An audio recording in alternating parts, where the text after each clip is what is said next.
Welcome to Reading with Mrs. Cox. Today we're going to talk about Helen Keller. What if you could not see these words or hear them spoken, but you could still talk, write, read, and make friends? In fact, you went to college, wrote nearly a dozen books, went all over the world, met 12 U.S. presidents, and lived to be 87. Well, there was such a person, and she was born over 100 years ago. Meet Helen Keller, a woman from a small farm town of Tuscumbia, Alabama. She taught the world to respect people who are blind and deaf. Her mission came from her own life. When she was 1.5 years old, she was extremely ill, and she lost both her vision and hearing. It was like entering a different world with completely different rules. And she got very frustrated. By the time she was 7, her parents knew they needed help, so they hired a tutor named Annie Sullivan. Annie was strict, but she had a lot of energy. In just a few days, she taught Helen how to spell the words with her hands.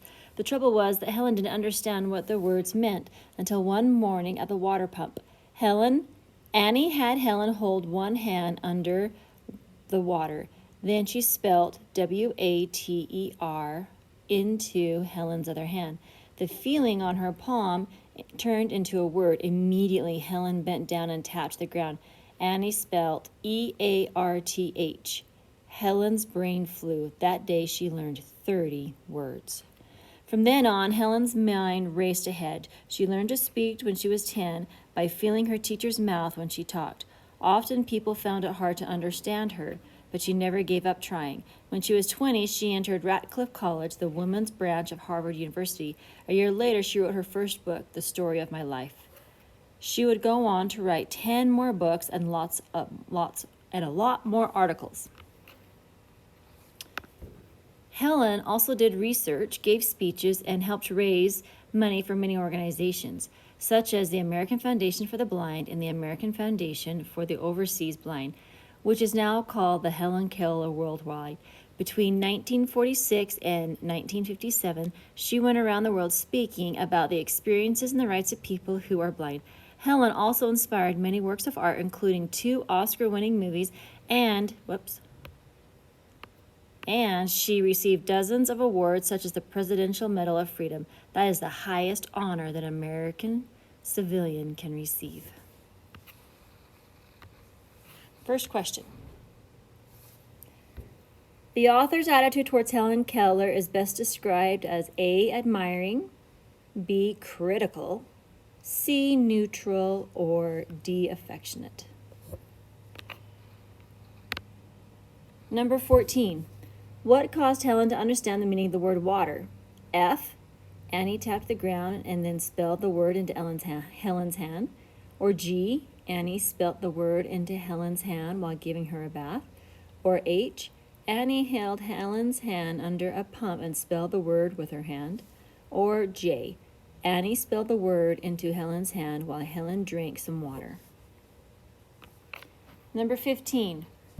Why did Helen work to gain respect for blind and deaf people? A, Helen loved and respected her teacher, Annie Sullivan.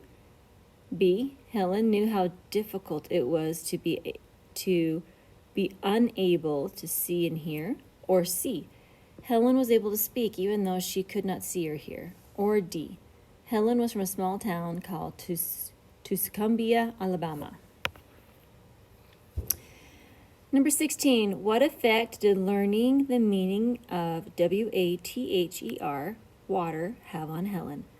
F, she grew more and more frustrated with Annie Sullivan. G, she immediately wanted to learn more words. H, she began writing a book about her life. Or J, she applied to Radcliffe College.